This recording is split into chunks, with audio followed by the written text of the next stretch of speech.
안녕하세요. 요셉 기도회 가족 여러분. 하나님의 말씀으로 사랑과 행복을 전하는 요셉 기도회입니다. 오늘은 8월 11일 금요일입니다.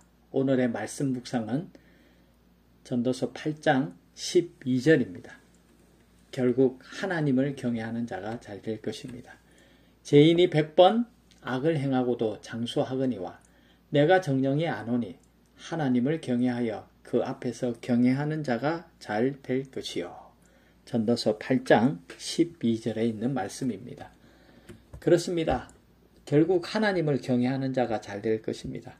선악이 뒤섞여 사는 세상에서 특별한 인생의 노선이 없어도 큰 탈 없이 그냥 사는 듯 보입니다. 굳이 하나님을 믿지 않아도 별반 차이가 없어 보이고 신앙을 가지고 사는 것이 크게 다르지 않는 것처럼 현실은 굴절이 됩니다.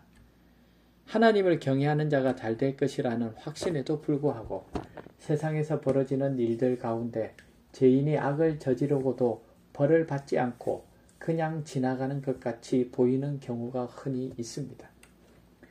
오히려 그들은 거침이 없고 잘 되는 것처럼 보입니다. 이것이 세상의 헛된 일이지요. 이런 현실은 신앙인들에게 당혹스러움과 모순을 느끼게 합니다. 죄인이 악을 저지르고도 징벌을 받지 않고 그냥 지나가는 것 같이 보이는 경우가 흔히 있습니다. 악인에 대한 심판이 지체되는 것처럼 보이기 때문에 의분을 느낄 때가 있습니다. 의를 실천하는 사람이 더 손해를 보고 어려워 보이는 현실 생활의 불공평함 때문에 하나님이 하시는 일을 믿는 믿음이 흔들릴 때도 있는 것입니다. 성도 여러분, 그러나 그렇지 않습니다. 이런 현상과 인식은 진실이 아닙니다. 하나님께서 친히 정하신 시간에 공의로운 심판이 이루어질 것입니다.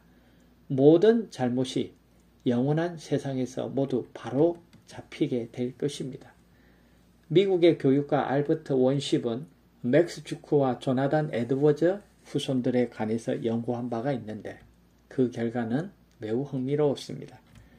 맥스 주크 후손의 이야기부터 살펴보면 맥스 주크라고 하는 사람의 5대에 걸친 후손 560명과 그 후손들과 혼인관계를 맺은 169명을 포함하여 약 1200명이 되는 주크 가문의 사람들의 행적이 밝혀졌습니다.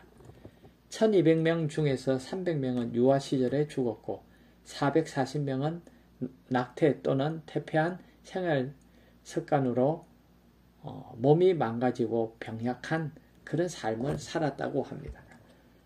310명은 거지와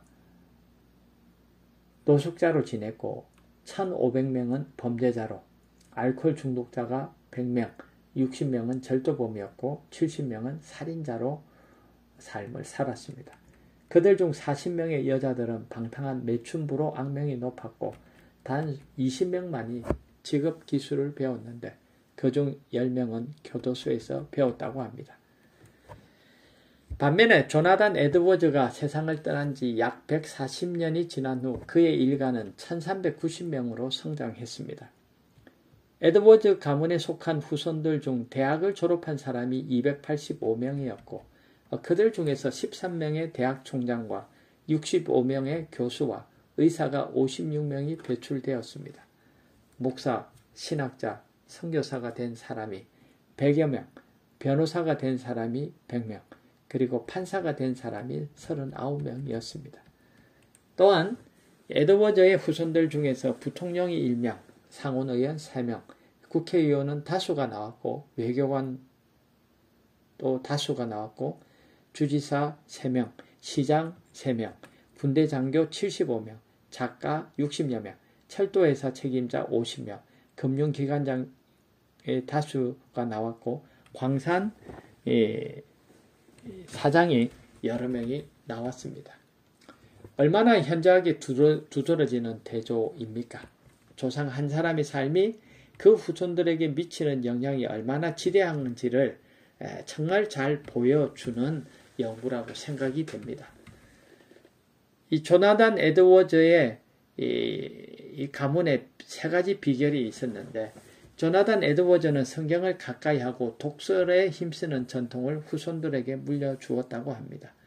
그러나 주크는 성경에 무관심하고 독서에 힘쓰지 않은 전통을 물려주었습니다. 그리고 조나단 에드워즈는 사랑으로 자녀를 기르면서 가정을 최상의 학교라고 여겼고, 주크는 말 그대로 가정을 의식주의 기능만을 갖춘 곳으로 생각했다고 합니다. 에드워즈의 가족과 후손은 가정에서 살았고, 주크의 가족과 후손들은 집에서 살아온 것입니다.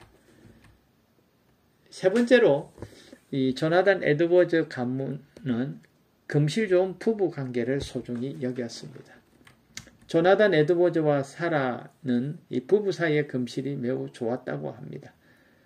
아버지와 어머니가 하나님 안에서 서로 사랑하며 행복하게 살았기 때문에 자손들이 자연스럽게 훌륭한 인물로 자라났다는 것입니다. 성도 여러분, 결국 모든 것은 하나님을 경외하는 자들에게 만족스러운 결말로 실현될 것입니다. 한치도 틀림없이 정확하게 선악간의 모든 일들을 공정하게 심판하실 것입니다.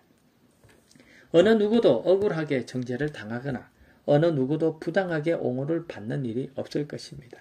온 우주가 납득하고 수긍하도록 하나님은 선악을 분별하시고 심판하실 것입니다.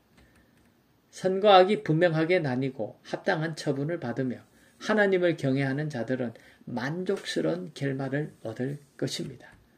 성도 여러분, 오늘의 현실이 왜곡된 것처럼 보이더라도 조바심을 내지 마십시오. 틀림없이 하나님을 경외하는 자가 잘 될 것입니다. 선을 행하다 낙심하지 마십시오. 오늘도 믿음과 신뢰로 하나님을 경외하는 의로운 삶을 살아갑시다. 낙심하지 말고 영원한 실체와 진리를 붙잡으십시오. 흔들리지 말고 확고한 신앙으로 의연하게 오늘을 살아보십시오. 결국 하나님을 경외하는 자가 될 것입니다. 성도 여러분, 오늘도 하나님의 축복이 우리 모든 성도들의 가정을 인도하여 주시기를 예수님의 이름으로 축원합니다.